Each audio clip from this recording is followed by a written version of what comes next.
नमस्कार, आप सभी का स्वागत है लेक्चर 8 में, जहां हम रिसीवर डाइवर्सिटी कंबाइनिंग टेक्निक्स के बारे में और अत्यधिक जानकारी प्राप्त करेंगे। मैं हूं professor Vivek Ashok Bohra, professor and head department of electronics and communication engineering, IIIT Delhi से। चलिए आरंभ करते हैं आज का लेक्चर। अब हम पढ़ते हैं मैक्सिमल रेशियो कंबाइनिंग। ये भी एक बहुत ही महत्वपूर्ण कंबाइनिंग टेक्निक है। इसमें और सिलेक्शन डाइवर्सिटी में मेजर डिफरेंस ये, सिलेक्शन डाइवर्सिटी में अगर आपने देखा होगा, हम सिर्फ एक ब्रांच सिलेक्ट कर रहे थे, कोई भी एक रिसीवर जो हमें सबसे ज़्यादा हाईएस्ट इंस्टेंटेनियस एसएनआर प्रदान कर रहा था। हम मैक्सिमल रेशियो कंबाइनिंग में ये करेंगे, हम हर एक ब्रांच का उपयोग करेंगे और उपयोग करने के पहले हम उस ब्रांच की जो फेज है और एम्पलीट्यूड है, फेज को पहले हम को फेस करेंगे ताकि आपके फेज अलाइनमेंट हो जाए, ताकि आपके जो कॉम्बिनेशन है वो कंस्ट्रक्टिव एडिशन हो जाए सब फेजेस की। उसके अलावा हम जो गेन भी है, जो जो जो जो गेन है हर एक पाथ का, उसे भी हम वे करेंगे। अगर आप किसी पाथ में चैनल गेन ज़्यादा है तो हम उसे ज़्यादा वे करेंगे, और जिसमें किसी पाथ में चैनल गेन कम है तो हम उसे कम से वे करेंगे। तो बहुत सिंपल तरीका है। तो जैसे मैंने बताया कि signal amplitude are weighted according to their gain in each path. जैसे जैसे आपके R1, R2, RM 5 M independent paths है, और एक R1, R2, RM जो इनकमिंग वोल्टेजेस है, जो हमने देखा था β1 e⁻j θ1 st, इसका जो वोल्टेज होगा वो R1 है। सिमिलरली β2 का e⁻j θ2 S2t S1t, similarly and वाला होगा βm e⁻j θm st, S2t नहीं होगा, st होगा सिर्फ, क्योंकि सेम सिग्नल हर एंटीना पर रिसीव हो रहा है with different amplitude, different channel gain and different phase. तो R1 इसका एम्पलीट्यूड है, R2 इस कंबाइंड सिग्नल का एम्पलीट्यूड है, और RM जो कंबाइंड सिग्नल का एम्पलीट्यूड है। ठीक है, तो इसको हम क्या करेंगे, पहले कोफेस करेंगे और गेन, हर एक गेन से मल्टीप्लाई करेंगे। तो टोटल जो आपको एनवलप, जो आउटपुट में जो आपको गेन मिलेगा RM, वो basically summation of all the branches, summation of, जैसे M तक आपके अगर M डाइवर्सिटी ब्रांचेस है, हर एक ब्रांच का amplitude multiplied by it's corresponding gain. तो इसको मल्टीप्लाई अगर ऐड कर देंगे तो हमें टोटल जो आपके जो एंड में सिग्नल इन्वेलप और सिग्नल एंड में जो कम्बिनेशन के बाद जो गेन मिल रहा है और जो सिग्नल इन्वेलप मिल रहा है वो RM होगा। वो कॉम्बिनेशन है मल्टीप्लिकेशन ऑफ ईच एम्पलीट्यूड और each voltage signal at each branch with multiplication of each amplitude और multiplication of amplitude or gain obtained at each branch with their corresponding gain at each branch। अगर मैं इससे multiply करूंगा तो हमें इस value मिल जाएगी। तो RM की वैल्यू बहुत स्ट्रेट फॉरवर्ड निकाल सकते हैं हम, summation of A1 into R1, RI जो है वो voltage gain across each branch है, और AI gain at each branch. Similarly हम नॉइस पावर हम निकाल सकते हैं। नॉइस पावर जो N है, noise power at each branch multiplied by the gain at each branch। तो इसको समेशन अगर मैं करूंगा, total noise power at the MRC output, ये total signal voltage at the MRC output. तो हमें दो क्वांटिटी मिल गई है, signal envelope at the MRC output जिसे हम RM से डिनोट कर रहे हैं, और total noise power at the MRC output जिसे हम NT से डिनोट कर रहे हैं। तो सिग्नल टू नॉइज रेशियो का वैल्यू कैसे निकलेगा, R²M, that is the signal power, और NT जो है वो आपका नॉइस पावर है। इसमें दो एजम्पशंस हमने किए हैं मेन। एक तो हमने एज्यूम किया है कि नॉइस पावर हर एक ब्रांच का सेम है, यानी इस ब्रांच में भी N है नॉइस, इस ब्रांच में भी N है नॉइस, और इस ब्रांच में भी N है नॉइस। नॉइस पावर हर एक ब्रांच का सेम है, और हमने ये भी एज्यूम किया है कि हमें ऑलरेडी R1 की वैल्यू रिसीवर पे पता है। ये दो इंपॉर्टेंट एजम्पशंस है MRC के लिए। विदाउट दिस एजम्पशंस हम जो इक्वेशन डिराइव कर रहे हैं वो पॉसिबल नहीं है। हमें गेन पता है ईच ब्रांच का, और हम ये एज्यूम कर रहे हैं कि हर एक ब्रांच का जो नॉइस पावर है वो सेम है।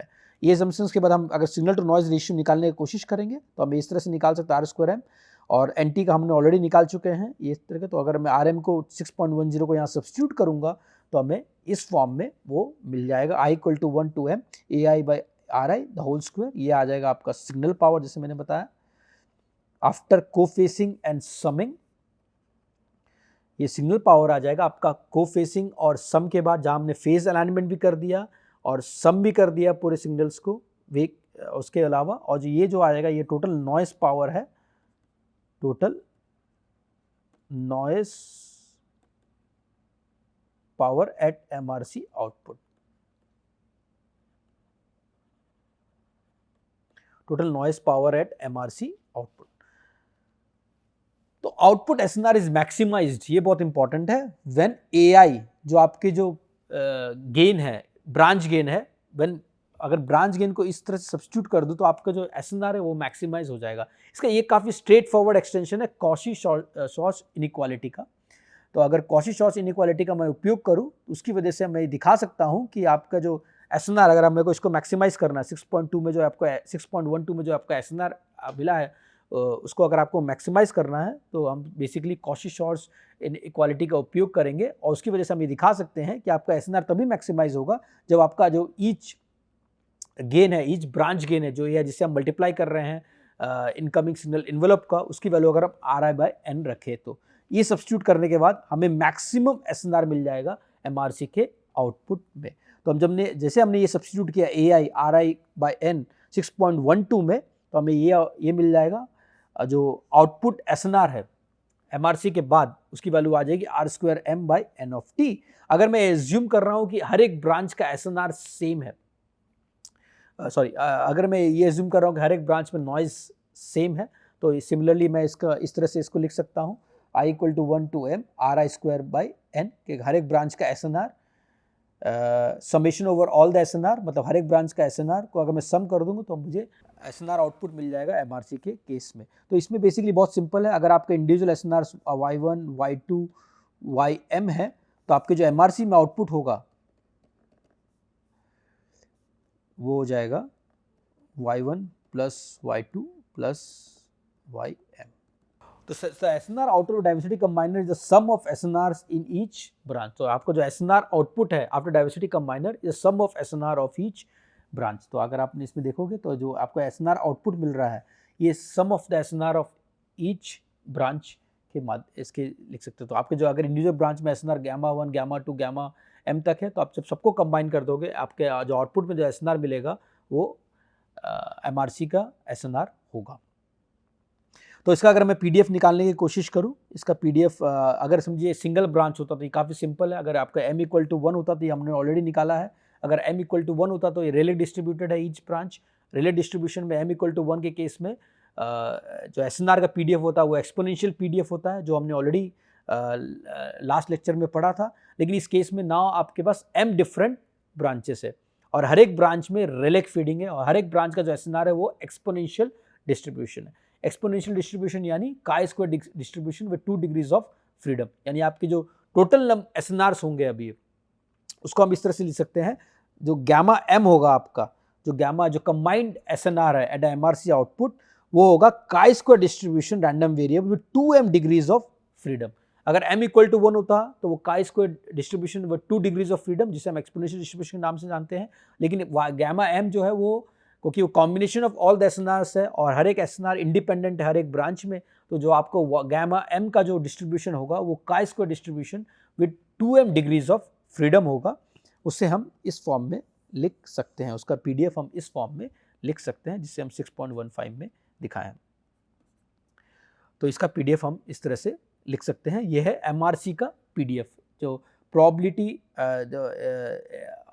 SNR MRC के आउटपुट में जो SNR मिल रहा है उसका PDF हम इस तरह से डिनोट कर सकते हैं। और सिमिलरली हम CDF निकाल देंगे, अगर इंटीग्रेट करेंगे हम PDF को तो हम उसका CDF निकाल सकते हैं, उसका CDF की वैल्यू इस तरह से आ जाएगी।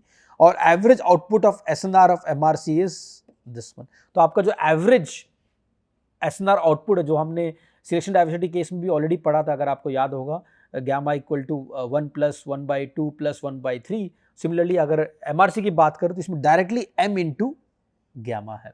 ये काफ़ी इंटरेस्टिंग है। अगर आपका सेम हर एक ब्रांच में एवरेज SNR सेम है और अगर आपका M ब्रांचेस है तो आपकी जो MRC में जो एवरेज SNR मिल रहा है वो M times branch of each M times the average SNR। तो आपको m टाइम्स एरे गेन मिल रहा है इस केस में as compared to single branch case. तो आपके अगर m की जैसे वैल्यू बढ़ेगी तो आपको डाइवर्सिटी गेन और आपको एरे गेन उतनी ही बढ़ेगी, और अगर m इंडिपेंडेंट पाथ है तो आपको डाइवर्सिटी ऑर्डर भी m होगा। तो इस केस में अगर हम देख रहे हैं तो आपकी जो एवरेज SNR में जो वृद्धि हो रही है वो m टाइम्स सिंगल ब्रांच के केस के मुकाबले है। तो सिमिलरली हम यहाँ पर भी देख सकते हैं ये प्लॉट। तो जैसे सिमिलर प्लॉट है जो हमने सिलेक्शन डाइवर्सिटी में भी देखा था, अगर हम सेम कंपेयर करने की कोशिश करें 10⁻³ में तो आपको करीब 30 dB की जरूरत पड़ेगी 10⁻³ में रेशियो के मुकाबले। अगर आपका m = 1 है और जैसे जैसे आपकी m की वैल्यू बढ़ रही है आप देखोगे ग्राफ काफ़ी हद तक लेफ्ट की तरफ मूव हो रहा है, और एक पॉइंट के बाद अगर m की वैल्यू 5 से ज़्यादा या 6 से ज़्यादा हो जाएगी, आपकी जो परफॉर्मेंस है वो AWGN के परफॉर्मेंस से भी बेटर हो जाएगी, क्योंकि आपकी जो एरे गेन है अगर आप 6.17 में देखोगे, जैसे आपकी m की वैल्यू बढ़ रही है आपकी एवरेज SNR भी काफ़ी बढ़ रही है, और एक पॉइंट के बाद आपकी जो परफॉर्मेंस है वो AWGN परफॉर्मेंस से भी बेहतर हो जाएगी जैसे जैसे आपकी m की वैल्यू बढ़ेगी। पर इसमें एक ही कंडीशन है कि आपकी जो m है वो हर एक m जो है वो आपकी जो अगर आपको डाइवर्सिटी गेन चाहिए तो इस केस में आपकी जो हर एक ब्रांच है वो इंडिपेंडेंट होनी चाहिए एक दूसरे से। तो सिमिलरली BR परफॉर्मेंस, अगर मैं BR परफॉर्मेंस की बात करूँ BPSK में MRC में सेम चीज़ आप यहाँ पर भी ऑब्जर्व कर सकते हो। जैसे जैसे m की वैल्यू बढ़ रही है आपकी बिट रेट परफॉर्मेंस इंप्रूव हो रही है। आपको सेम SNR में अगर समझो मैं 10⁻6 की बात करूँ, 10⁻6 की बात की मैं फिर से कलर चेंज करूँगा।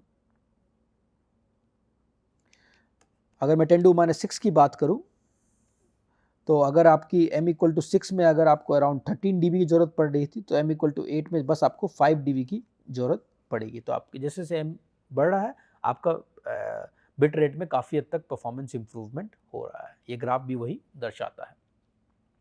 अगर मैं MRC सिलेक्शन डाइवर्सिटी को कंपेयर करूं तो ऑब्वियसली बात है MRC के परफॉर्मेंस ज़्यादा बेहतर है सिलेक्शन डाइवर्सिटी के मुकाबले, क्योंकि MRC में आपको जो गेन मिल रहा था, एरे गेन मिल रहा था, अगर एवरेज SNR की बात करूं MRC में तो वो था m टाइम्स एवरेज SNR, ये MRC के केस में है। वैसे सिलेक्शन डाइवर्सिटी की बात करूं, सिलेक्शन डाइवर्सिटी के केस में आपकी जो एवरेज SNR में इंप्रूवमेंट आई थी वो थी gamma summation of i equal to sorry मैं केस ले लेता उसको k equal to 1 till m 1/k।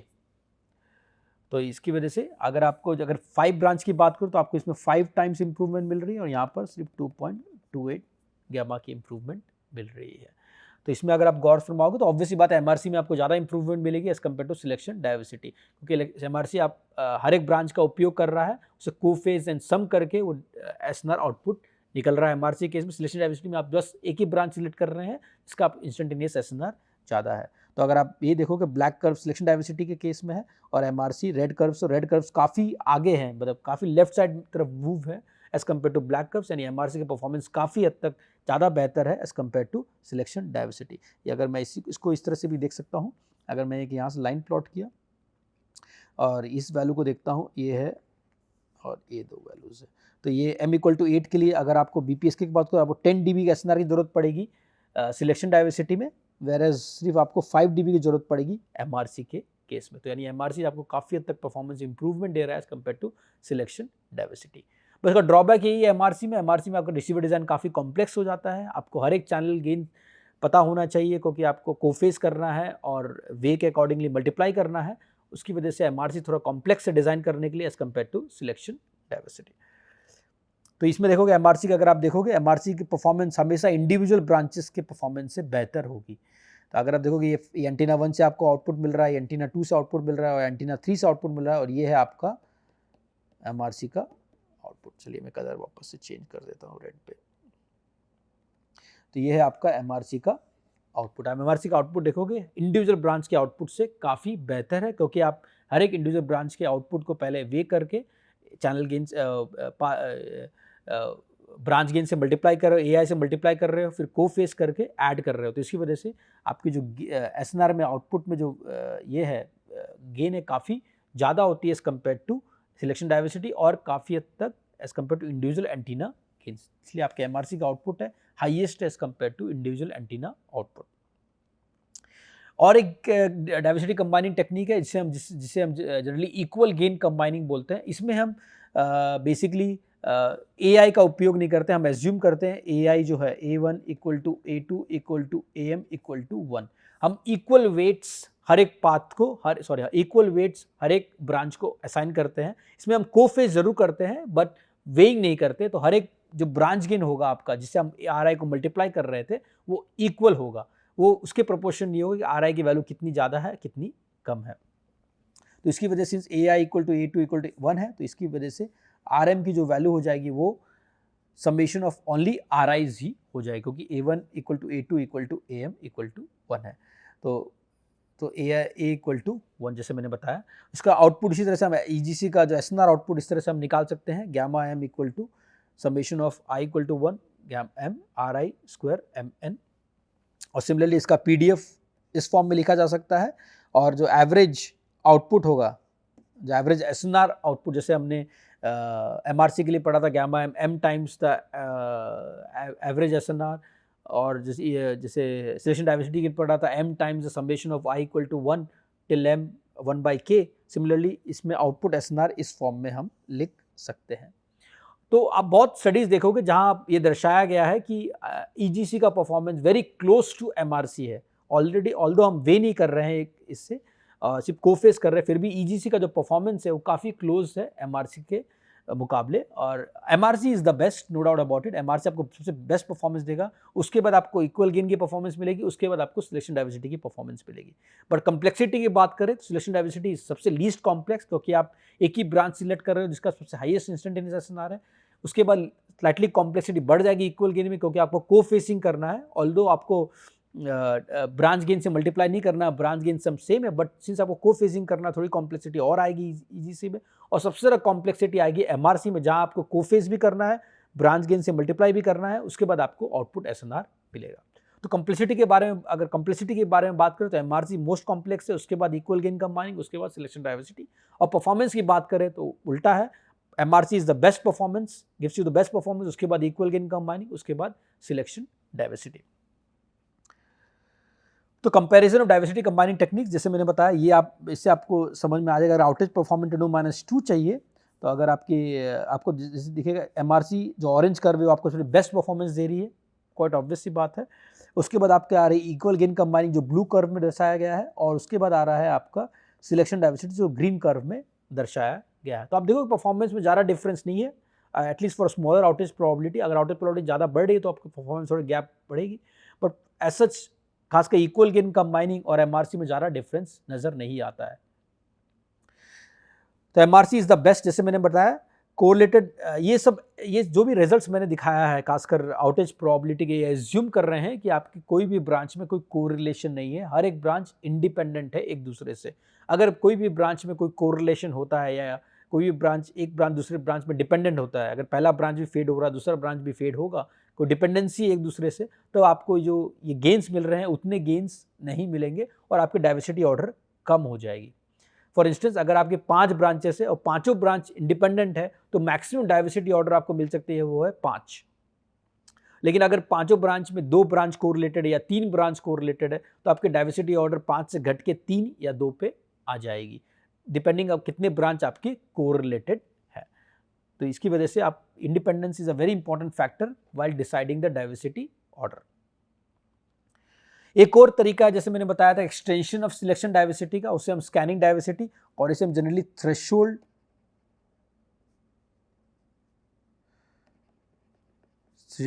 Selection भी कहते हैं। जहां पर आप, जैसे प्योर सिलेक्शन डाइवर्सिटी में अगर हम बात करें, तो सिलेक्शन डाइवर्सिटी में जहां पर आपको इंस्टेंटेनियस SNR ज़्यादा मिल रहा था, आप उसी तरफ मूव कर ले रहे थे। आपके 5 एंटीनाज हैं, जिस एंटीनाज में आपको इंस्टेंटेनियस SNR सबसे ज़्यादा मिल रहा था, आप उसी एंटीना से आप सिग्नल रिसीवर को कनेक्ट, रिसीवर उसी एंटीना से आपका रिसीव्ड सिग्नल आप रिट्राइव कर रहे थे। लेकिन थ्रेशोल्ड जो डाइवर्सिटी होती है, थ्रेशोल्ड सिलेक्शन जो होता है, स्कैनिंग डाइवर्सिटी में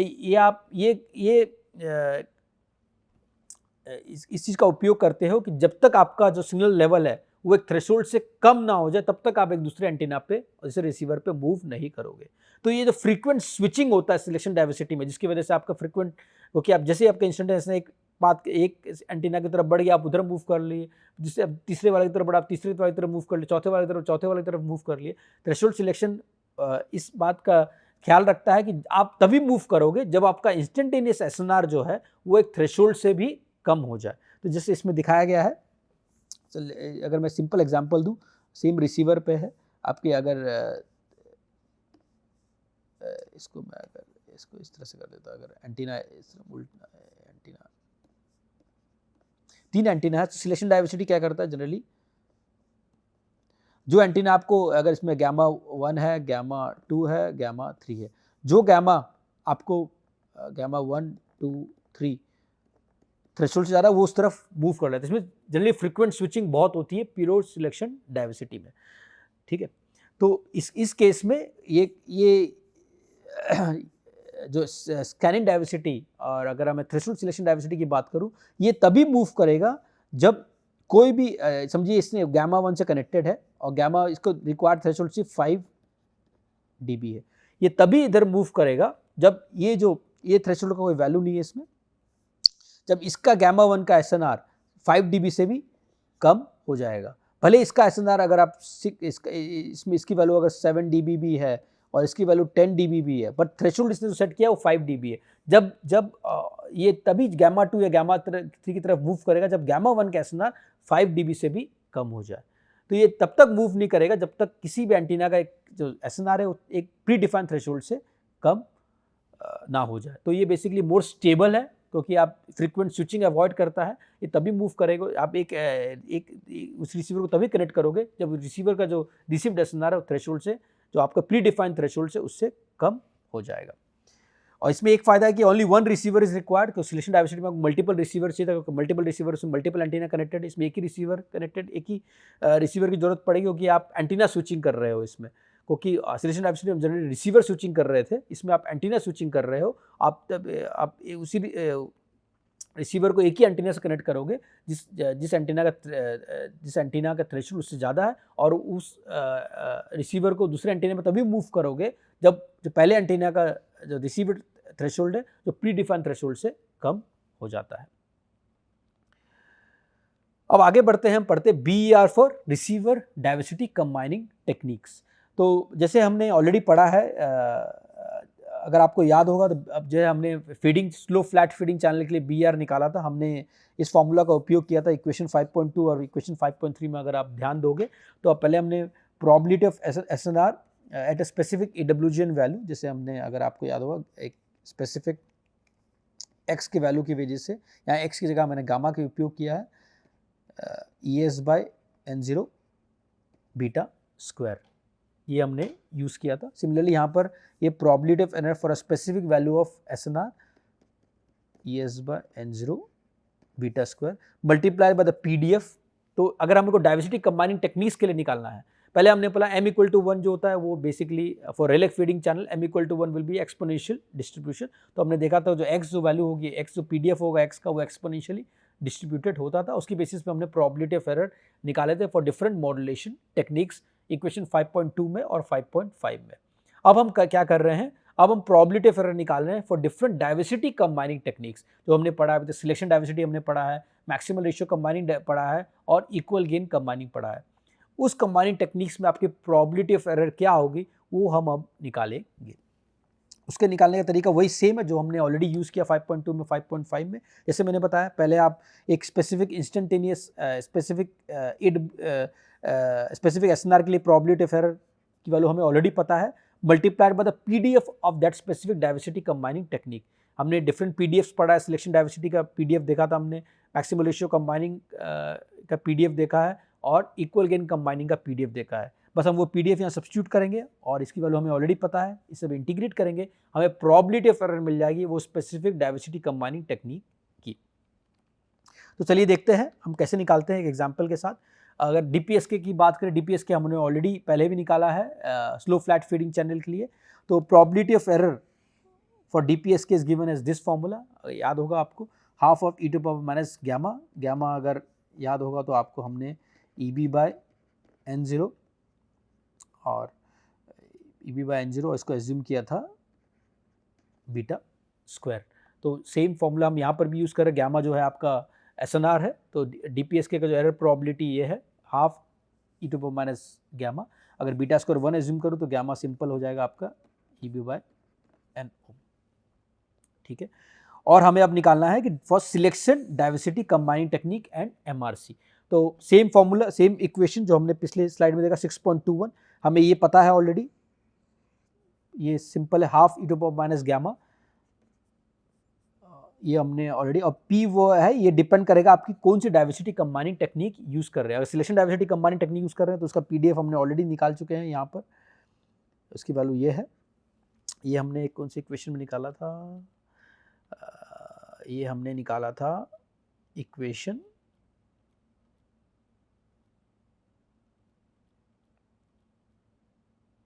इक्वेशन 6.9 में।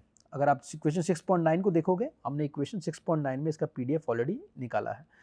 तो बस ये PDF यहाँ सब्स्टिट्यूट करेंगे और हमें इसके बारे में ये PDF यहाँ सब्स्टिट्यूट करेंगे इक्वेशन 6.9 से। ये जो PDF है, ये जो है, ये अगर हमें सिलेक्शन डाइवर्सिटी के लिए निकालना है तो यहाँ मैंने ऑलरेडी मेंशन किया है, इक्वेशन 6.9 में इसका PDF ऑलरेडी निकाला है हम लोगों ने। तो PDF यहाँ सब्स्टिट्यूट करेंगे और ये इसको अगर सॉल्व करेंगे तो हमें probability of error for a DPS के मॉड्यूलेशन या सिलेक्शन डाइवर्सिटी मिल जाएगा। तो हमें probability of error for a DPS के मॉड्यूलेशन इन सिलेक्शन डाइवर्सिटी मिल जाएगा। और अगर जैसे हम m=1 सब्स्टिट्यूट करेंगे, उस केस में क्या होगा, ये विदाउट डाइवर्सिटी केस हो जाएगा, जहाँ पर कोई एडिशनल ब्रांचेस नहीं है और सिंपल रेलेक फेडिंग है। ये रेलेक फेडिंग का में जो SNR का डिस्ट्रीब्यूशन होता है वो एक्सपोनेंशियल डिस्ट्रीब्यूशन होता है, जो P ऑफ गैमा हो जाएगा वो एक्सपोनेंशियल डिस्ट्रीब्यूशन होता है। इसका हमने ऑलरेडी इक्वेशन 5.8 में ऑलरेडी इसका प्रोबेबिलिटी ऑफ एरर निकाला है। अगर जैसे मैंने बताया, अगर m=1 रहेगा तो नो डाइवर्सिटी है इस केस में, इसका हमने ऑलरेडी निकाला है। जहाँ पर जो रेलेक फेडिंग केस में जो आपका जो SNR का डिस्ट्रीब्यूशन वो एक्सपोनेंशियल डिस्ट्रीब्यूशन हो जाएगा, और उस केस में आपका प्रोबेबिलिटी ऑफ एरर होगा वो होगा 1/2 + 1 + गैमा। ये हमने ऑलरेडी जैसे मैंने बताया 5.8 में निकाला है, और ये सिलेक्शन डाइवर्सिटी के साथ है। सिमिलरली MRC के लिए भी हम वही कर सकते हैं। आपका P of E of Y same रहेगा, बट आपका जो PDF है वो अब MRC वाला PDF हो जाएगा। ये भी हमने पहले किसी इक्वेशन में निकाला है MRC का PDF, वो जैसे हमने यहाँ सब्स्टिट्यूट किया, हमें probability of error for a DPS के मॉड्यूलेशन इन MRC दैट है मैक्सिमम रेशियो कंबाइनिंग, इस फॉर्म में हम लिख सकते हैं। For m=1 it reduces probability of error without diversity 1/2 1 + gamma में रिड्यूस हो जाएगा विदाउट डाइवर्सिटी केस में। ये विद MRC है, पिछले स्लाइड में हमने देखा विद सिलेक्शन डाइवर्सिटी। तो हमें पता चलेगा DPS के डिफरेंशियल फेज शिफ्ट कीइंग का सिलेक्शन डाइवर्सिटी में क्या प्रोबेबिलिटी ऑफ एरर है, और सिमिलरली मैक्सिमल रेशियो कंबाइनिंग में क्या प्रोबेबिलिटी ऑफ एरर है। तो हमें प्रोबेबिलिटी ऑफ एरर ऑलरेडी पता चल गया सिलेक्शन डाइवर्सिटी में और मैक्सिमल रेशियो कंबाइनिंग में for differential phase shift keying में। तो DPS के हमको AWG एरर प्रोबेबिलिटी भी पता है। फॉर m=1 रेलेक फेडिंग जो इसमें SNR का डिस्ट्रीब्यूशन एक्सपोनेंशियल होता है उसका भी प्रोबेबिलिटी ऑफ एरर पता है, दैट इज m=1 केस। और equal gain selection diversity case में भी प्रोबेबिलिटी ऑफ एरर पता है, और मैक्सिमल रेशियो कंबाइनिंग के केस में भी प्रोबेबिलिटी ऑफ एरर पता है। चलिए एक बहुत सिंपल न्यूमेरिकल करते हैं। Compute the average probability of bit error for DPS के मॉड्यूलेशन अंडर 3 ब्रांच MRC। तो इसमें बताया गया है कि आपकी 3 ब्रांच MRC है और assuming IID independent and identically distributed. IIDs generally इसको शॉर्ट फॉर्म में IIDs में डिनोट करते हैं। इसका मतलब होता है इंडिपेंडेंट एंड आइडेंटिकली डिस्ट्रीब्यूटेड, मतलब हर एक ब्रांच एक दूसरे से इंडिपेंडेंट है और उसका डिस्ट्रीब्यूशन सेम है। जैसे हर एक ब्रांच में रेलेक डिस्ट्रीब्यूशन है, बट हर एक ब्रांच जो है वो इंडिपेंडेंट है एक दूसरे से। तो independent and identically distributed Rayleigh fading in each branch with gamma I = 15 dB and gamma 2 and gamma 3 = 5 dB। Compare the case for no diversity for gamma = 15 dB। तो ये gamma 1 होगा यहाँ पर, gamma 1 = 15 dB and gamma 2 and gamma 3 = 5 dB। तो इसमें क्या क्या दिया हुआ है, हम चले संक्षेप में लिखते हैं उसे। m=3 दिया हुआ है, यानी आपकी 3 ब्रांच डाइवर्सिटी है, और सिंस आपके तीनों में independent and identically distributed Rayleigh fading, यानी आपका डाइवर्सिटी ऑर्डर 3 है इस केस में। आपकी पहली ब्रांच की जो SNR दी हुई है वो 15 dB है, एवरेज SNR। तो इसका वैल्यू आ जाएगा, अगर लीनियर टर्म्स में बात करूँ, 10 to power 1.5, 10 to power 1.5, whereas gamma 2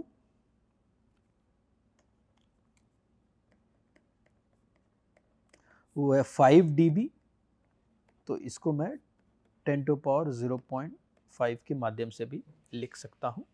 और आपका दिखा हुआ नो डाइवर्सिटी केस फॉर, अगर आपका डाइवर्सिटी नहीं है तो एवरेज एसएनआर की वैल्यू है वो 15 dB दी हुई है, ये भी आ जाएगा 10 टू पावर 1.5। तो 3 ब्रांच केसेस दिया हुआ है, इसमें 3 ब्रांचेस हैं आपके, और एमआरसी दिया हुआ है, और हर एक ब्रांच इंडिपेंडेंटली डिस्ट्रीब्यूटेड भी बताया गया है आपको। और पहले ब्रांच की जो एवरेज एसएनआर वो 15 dB है, सेकंड ब्रांच की एवरेज एसएनआर वो है 5 dB, और थर्ड ब्रांच की भी जो एवरेज एसएनआर है वो है 5 dB। उसके अलावा अगर नो डाइवर्सिटी, अगर कोई डाइवर्सिटी नहीं रहेगा तो एवरेज एसएनआर जो बताया गया हुआ है 15 dB। तो आपको एवरेज प्रोबेबिलिटी ऑफ एरर निकालना है डीपीएस के मॉड्यूलेशन के लिए। तो आप, अगर आपको याद होगा, डीपीएस के मॉड्यूलेशन के लिए हमने ऑलरेडी मैक्सिमल रेशियो कंबाइनिंग के लिए क्या प्रोबेबिलिटी ऑफ एरर पिछली स्लाइड में देखा था 6.23 में, और without diversity case m equal to 1 वो काफ़ी स्ट्रेट फॉरवर्ड है। उसके लिए probability of error for m equal to 1 और फॉर रेलेक फेडिंग केस वो बहुत सिंपल है, 1/2 टाइम्स 1 प्लस गैमा है। और एमआरसी के लिए हमने ऑलरेडी देखा है वो इक्वेशन 6 पॉइंट फॉर एमआरसी के लिए p equal to 1 m equal to 3, MRC के लिए हमने इक्वेशन 6.23 में ऑलरेडी देखा। तो ये दोनों इक्वेशन का उपयोग करके हम इसका सोल्यूशन निकाल सकते हैं। तो बहुत सिंपल है। तो E probability of error with MRC, तो हमने ऑलरेडी इसका 6.23 में देखा था, ये जिससे यहाँ सब्स्टिट्यूट करेंगे, half product of i equal to 1 to m की वैल्यू 3 है, और गैमा 1 जो दिया हुआ था, गैमा की 3 वैल्यूज दी हुई थी। गैमा 1 जिससे मैंने बताया था 15 dB, वो 10 टू पावर 1.5 है। Gamma 2 5 dB, sorry gamma 2 equal to gamma 3 equal to 5 dB है, 10 टू पावर 0.5 है। तो इन दोनों को ये जब यहाँ सब्स्टिट्यूट कर दूंगा मैं, जैसे इस केस में, तो हमें ये वैल्यू मिल जाएगी। उसकी प्रोबेबिलिटी ऑफ एरर जो देखोगे आप 8.85 इंटू 10 टू पावर -4, यानी 3 ब्रांच एमआरसी में आपकी जो प्रोबेबिलिटी ऑफ एरर है, प्रोबेबिलिटी ऑफ बिट एरर है, वो बहुत ही कम हो गई, 8.85 इंटू -4 है। अगर नो डाइवर्सिटी की बात करें, अगर आपके केस में m इक्वल टू 1 है, सिर्फ एक ही पाथ है ट्रांसमीटर और रिसीवर के बीच में, और कोई डाइवर्सिटी नहीं है, जैसे पहले केस में आपको डाइवर्सिटी ऑर्डर ऑफ 3 मिल रहा है क्योंकि 3 इंडिपेंडेंट पाथ्स थे, सेकंड केस में आपको कोई डाइवर्सिटी नहीं है, तो इस केस में बहुत सिंपल 1/, ये आपकी प्रोबेबिलिटी ऑफ एरर हो जाएगी। तो सिंपल आप सिर्फ कंपेयर भी कर सकते हो, क्योंकि इसमें गैमा इक्वल टू 10 टू 1.5 है, जिसकी वजह से 0.0153 है। हाँ, तो अगर आप कंपेयर करते हो MRC case and without MRC case, तो आप साफ नजर आता है कि आपके एमआरसी केस में प्रोबेबिलिटी ऑफ एरर काफ़ी कम हो गई है। 3 ब्रांच एमआरसी का अगर आप उपयोग कर रहे हो तो probability of error around 10 to -4 तक पहुंच गया है। वरस अगर नो ब्रांच, अगर डाइवर्सिटी नहीं होता तो आपका प्रोबेबिलिटी ऑफ एरर अराउंड 0.01 है, यानी आपकी जो प्रोबेबिलिटी ऑफ एरर इस केस में अराउंड 1% तो है ही। इस केस में आपकी 0.001% के आसपास पहुंच गया है। तो इसमें ये डाइवर्सिटी का उपयोग करके आप प्रोबेबिलिटी ऑफ एरर काफ़ी हद तक कम कर सकते हैं। अब बीपीएसके की बात करें, तो जैसे अभी हमने डीपीएसके देखा था, डीपीएसके में हमने प्रोबेबिलिटी ऑफ एरर निकाला सिलेक्शन डाइवर्सिटी और मैक्सिमल रेशियो कंबाइनिंग के केस में। अब हम बीपीएसके में निकालेंगे मैक्सिमल रेशियो कंबाइनिंग और इक्वल गेन कंबाइनिंग के केस में। तो बीपीएसके में वही स्ट्रेट फॉरवर्ड एक्सप्रेशन जो हमने ऑलरेडी 6.21 में देखा था, प्रोबेबिलिटी ऑफ जो देखा था हमने, इसको इंटीग्रेट करेंगे 0 to infinity probability of gamma and PDF of diversity combining technique. जैसे तो पीपीएस के केस में ये Q function of square root of 2 gamma m, ये एसएनआर है, जो आपका एसएनआर जो ऑब्टेन हो रहा है उस केस में, और multiplied by the PDF of that SNR. तो अगर ये दोनों को मैंने मल्टीप्लाई किया तो आपको, अगर इसको सॉल्व किया तो आप इस वैल्यू, ये वैल्यू आपको मिल जाएगी, probability of error of BPS के विथ मैक्सिमल रेशियो कंबाइनिंग। तो ये सब डेरिवेशंस में मैं नहीं जा रहा हूँ, थोड़ा कॉम्प्लिकेटेड डिराइव करने के लिए। इसका अगर आपको एग्जैक्ट डेरिवेशंस चाहिए तो बहुत सारे बुक्स में नहीं तो कम से कम गुड ट्रांजैक्शन पेपर्स या जनरल पेपर्स में उपलब्ध हो जाएगा। तो मैं डायरेक्टली इसका रिजल्ट दे रहा हूँ। अगर मैं इस इंटीग्रेशन को सॉल्व करूँगा तो मुझे ये आउटपुट मिलेगा, यानी probability of error of BPSK in a maximal ratio combining diversity technique. तो ये देखो लिटिल बिट कॉम्प्लिकेटेड लग रहा है, बट ये क्लोज फॉर्म एक्सप्रेशन है फॉर BPSK मॉड्यूलेशन। और सिमिलरली अगर m इक्वल टू 1 था, m इक्वल टू 1 होता था तो इसमें नो डाइवर्सिटी केस हो जाता था, और इसके लिए हमने ऑलरेडी प्रोबेबिलिटी ऑफ एरर निकाला है BPSK में, उसमें very close to 1 upon gamma था। प्रोबेबिलिटी ऑफ एरर होता था वो very close to 1 upon gamma था, ठीक है, 4 गैमा, 1/4 गैमा था। सिमिलरली अगर इक्वल गेन कंबाइनिंग की बात करूं तो सेम एक्सप्रेशंस है, 6.21 का फिर से मैंने उपयोग किया है।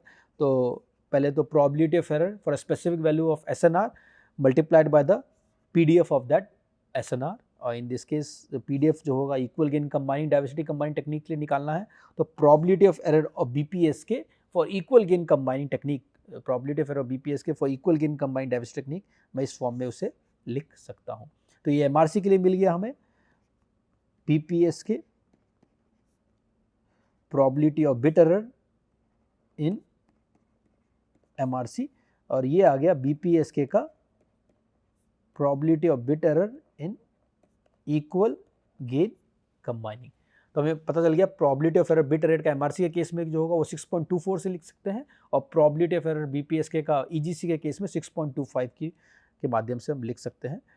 तो एक और न्यूमेरिकल करते हैं। तो हमने ऑलरेडी स्ट्रेट फॉरवर्ड बस सब्स्टिट्यूशन है, तो हमें इसमें BPSK का निकालना है for MRC and EGC for 2 branch diversity, यानी आपके जो नंबर ऑफ ब्रांचेस दिए हुए वो 2 है। Assuming again independent identity distributed Rayleigh fading, यानी आपके डाइवर्सिटी ऑर्डर 2 है। For average SNR of 10 dB in each branch, तो इसका आ जाएगा 10। तो आपके एवरेज SNR की वैल्यू दी हुई है, आपको प्रोबेबिलिटी ऑफ एरर निकालना है MRC और EGC के लिए। तो हमने ऑलरेडी देख चुके हैं 6.24 में प्रोबेबिलिटी ऑफ एरर BPSK का 6.24 के माध्यम से हम निकाल सकते हैं। सिमिलरली EGC के केस में, इक्वल गेन कंबाइनिंग के केस में probability of error of BPSK हम निकाल सकते हैं। तो ये दोनों का उपयोग करके बहुत सिंपली हम ये वैल्यू निकाल सकते हैं। तो प्रोबेबिलिटी ऑफ एरर आप देखोगे MRC के केस में BPSK का 1.60 × 10⁻³ फॉर m इक्वल टू 2 है। सिमिलरली इक्वल गेन कंबाइनिंग में भी for m equal to 2 probability of error 2 into 10⁻³ आ रहा है। तो अगर आप सिर्फ कंपेयर करोगे MRC का केस को और EGC के केस को for probability of error BPSK के केस में ज़्यादा डिफरेंस नज़र नहीं आता है। तो जैसे मैंने बताया था कि आपकी जो MRC that will obviously give you the best performance, MRC आपको सबसे बेस्ट परफॉर्मेंस देगा, बट इक्वल गेन कंबाइनिंग जो है वो उसकी परफॉर्मेंस MRC के मुकाबले थोड़ी कम होगी, लेकिन उतनी भी खराब नहीं होगी। जिस सिचुएशन में आपको लेस कॉम्प्लेक्स डिज़ाइन चाहिए, लेस कॉम्प्लेक्स रिसीवर डिज़ाइन चाहिए, उस केस में आप जनरली इक्वल गेन कंबाइनिंग का उपयोग कर सकते हैं एज कम्पेयर टू MRC। तो MRC आपको बेस्ट परफॉर्मेंस दे रही है, बट इक्वल गेन कंबाइनिंग आपको थोड़ी इंफीरियर परफॉर्मेंस दे रही है एज कम्पेयर टू MRC। तो ये न्यूमेरिकल वो दर्शाता है। चलिए अब एक और न्यूमेरिकल देखते हैं। A system makes use of selection diversity in order to improve the received SNR। तो इस सिस्टम में सिलेक्शन डाइवर्सिटी का उपयोग किया गया है। It assumed that each branch receives an independent relic feeding channel। इसमें ये भी बताया गया कि हर एक ब्रांच जो है वो independent relic feeding signal receive करता है। The receiver must meet a requirement that a probability of all branches being received with a SNR less than threshold is equal to 10⁻⁴। तो बेसिकली इसमें ये बताया गया है कि आपके m ब्रांचेस है रिसीवर पे, और प्रोबेबिलिटी कि हर एक ब्रांच का SNR थ्रेशोल्ड से कम हो वो है 10⁻⁴। Okay, where the threshold is chosen to be 5 dB, जो थ्रेशोल्ड की वैल्यू है वो 5 dB, और एवरेज SNR की वैल्यू जो दी हुई है वो है 15 dB। Calculate the number of diversity branches M required in the receiver to meet this requirement. तो इसमें थोड़ा रिवर्स इंजीनियरिंग करना पड़ेगा आपको m की वैल्यू निकालनी है, ताकि आपकी जो हर एक ब्रांच की जो प्रोबेबिलिटी है वो 10⁻⁴ से कम है, मतलब हर एक आउटेज जो आपकी 10⁻⁴ से कम है। और उसके अलावा आपको ये भी निकालना, calculate the probability that any of the signal branch receives N SNR greater than 5 dB। आपको इसमें रिलायबिलिटी भी निकालनी है कि क्या प्रोबेबिलिटी है कि कोई भी एक ब्रांच जो एसएनआर रिसीव करेगा वो 5 dB से ज़्यादा है। तो ये बहुत सिंपल है, सेम जो इक्वेशन हमने ऑलरेडी सिलेक्शन डाइवर्सिटी के पहले सॉल्व किए हैं, सेम एक्सप्रेशन यूज़ करेंगे, 1 minus e to power minus जैसे हमने to be probability of that कि हर एक ब्रांच जो आपका है लेस देन थ्रेशोल्ड है वो होगा 1 minus e to power minus threshold by, इसको मैं यहाँ से हटा देता हूँ, ये gamma to the power m। तो ये हमें ऑलरेडी दिया हुआ है 10 टू पावर माइनस 4 है, और इसको हम सॉल्व करेंगे। गैमा 0 हमें ऑलरेडी दिया 5 dB यानी 7, और एवरेज एसएनआर जो दिया हुआ है हमें वो है 15 यानी 10 टू पावर 1.5। जब ये दोनों सब्स्टिट्यूट कर देंगे यहाँ पर हमें m की वैल्यू मिल जाएगी। तो एक बार m की वैल्यू मिल जाएगी फिर हम रिलायबिलिटी भी निकाल सकते हैं। तो बहुत सिंपल है, रिवर्स इंजीनियरिंग करके हम इसे सॉल्व कर सकते हैं।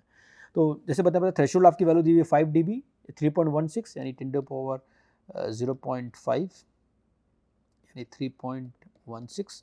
आपकी एवरेज इसमें 15 dB दी हुई है 30.6। The probability that one of the branches as less than the threshold, यानी जैसे मैंने बताया प्रोबेबिलिटी कि आपके हर एक ब्रांच थ्रेशोल्ड से कम है, जो मैंने ऑलरेडी यहाँ पर गैमा के माध्यम से गैमा 0, अगर टू बी एग्जैक्ट गैमा 0 के माध्यम से डिनोट किया है। तो इसको अगर मैं सॉल्व करूँगा तो m की वैल्यू जो आ जाएगी वो है 4, यानी आपकी जो नंबर ऑफ ब्रांचेस है इस केस में वो है 4, यानी आपके 4 ब्रांचेस सिलेक्शन डाइवर्सिटी इस केस में, यानी आपकी 4 ऑर्डर ऑफ डाइवर्सिटी है, डाइवर्सिटी ऑर्डर आपकी 4 है। और इसमें रिलायबिलिटी कैसे कैलकुलेट करेंगे, जिसे हम रिलायबिलिटी कहेंगे, हम इस रिलायबिलिटी को कैसे कैलकुलेट करेंगे कि क्या रिलायबिलिटी है इस केस में, क्योंकि क्या कोई भी एक ब्रांच जो आपके थ्रेशोल्ड से ज़्यादा है वो इस तरह से होगा, probability of 1 minus this one, जो हमने ऑलरेडी एक सिलेक्शन डाइवर्सिटी के बाद में पढ़ा था, 1 माइनस दिस प्रोबेबिलिटी वो आ जाएगी 1 माइनस इंटू माइनस 4 वो आ जाएगी 0.999, यानी आपकी रिलायबिलिटी काफ़ी हद तक अच्छी है, यानी आपकी 1000 में से एक ही बार जो सिग्नल है आपकी सिग्नल जो आउटेज में जाएगी। तो ये आपको रिलायबिलिटी बताता है आपके सिस्टम की। तो इसी के साथ मैं आज का लेक्चर समाप्त करता हूँ। आज के लेक्चर में आपने पढ़ा different diversity combining techniques specifically for single input multiple output systems, जहाँ हमने एज्यूम किया है कि आपके रिसीवर पे मल्टीपल एंटीनास है, आप ये मल्टीपल एंटीनास का किस तरह से उपयोग करते हो रिसीवर सिग्नल्स को कंबाइन करने के लिए। हमने 3 डिफरेंट डाइवर्सिटी कंबाइनिंग टेक्निक पढ़ा। पहला पढ़ा सिलेक्शन डाइवर्सिटी, जहाँ पर आप इंस्टेंटेनियस एसएनआर की वजह से आप सिलेक्ट करते हो रिसीवर को। सेकंड हमने पढ़ा मैक्सिमल रेशियो कंबाइनिंग, जहाँ आप वे करते हो एक चैनल गेन से और आप बेसिकली ब्रांच गेन से मल्टीप्लाई करते हो, फिर को फेस करके ऐड करते हो। और उसके बाद हमने पढ़ा इक्वल गेन कंबाइनिंग, जहाँ आप ब्रांच वेट सबको सेम रखते हैं बट उसमें को फेजिंग भी करते हैं। हमने ये भी देखा कि maximal ratio combining will give you the best performance out of the 3 diversity combining techniques, but is the most complex one, क्योंकि आपको को फेसिंग और वेइंग भी करना है ब्रांच वेट्स के साथ। तो इक्वल गेन, और उसके अलावा हमने ये भी देखा इक्वल गेन कंबाइनिंग जो है वो मॉडरेट परफॉर्मेंस देता है एज कम्पेयर टू, उसकी परफॉर्मेंस सिलेक्शन डाइवर्सिटी से बेटर होती है बट मैक्सिमल रेशियो कंबाइनिंग से वर्स होती है। बट अगर आपको गुड ट्रेड ऑफ चाहिए तो इक्वल गेन कंबाइनिंग या सिलेक्शन डाइवर्सिटी बहुत अच्छी टेक्निक है, और सिलेक्शन डाइवर्सिटी खासकर आप डिफरेंशियल मॉड्यूलेशन या कोहेरेंट मॉड्यूलेशन में भी आप उसका उपयोग कर सकते हो। उसके अलावा हमने बिट रेट्स भी डिराइव किए हैं इक्वल गेन कंबाइनिंग के लिए, मैक्सिमल रेशियो कंबाइनिंग के लिए या सिलेक्शन डाइवर्सिटी के लिए फॉर 2 डिफरेंट मॉड्यूलेशन स्कीम्स, खासकर डिफरेंशियल फेज शिफ्ट कीइंग के लिए, जहां हमने बेसिकली सिलेक्शन डाइवर्सिटी और एमआरसी के लिए डिराइव किया था, और बीपीएसके में जहां हमने इक्वल गेन कंबाइनिंग और एमआरसी के लिए डिराइव किया है। तो इसी के साथ आज का लेक्चर समाप्त करते हैं, और नेक्स्ट लेक्चर में हम और आगे बढ़ेंगे और आगे एक बहुत ही इंपॉर्टेंट मॉड्यूलेशन स्कीम, इसे हम ऑर्थोगोनल फ्रीक्वेंसी डिवीजन मल्टीप्लेक्सिंग के नाम से जानते हैं, जो 4G स्टैंडर्ड्स, 5G स्टैंडर्ड्स और 5G स्टैंडर्ड्स में काफ़ी हद तक उपयोग किया जाता है, और उससे क्या बेनिफिट्स है सिंगल कैरियर सिस्टम्स के मुकाबले, उसके बारे में और हम अत्यधिक जानकारी प्राप्त करेंगे। धन्यवाद।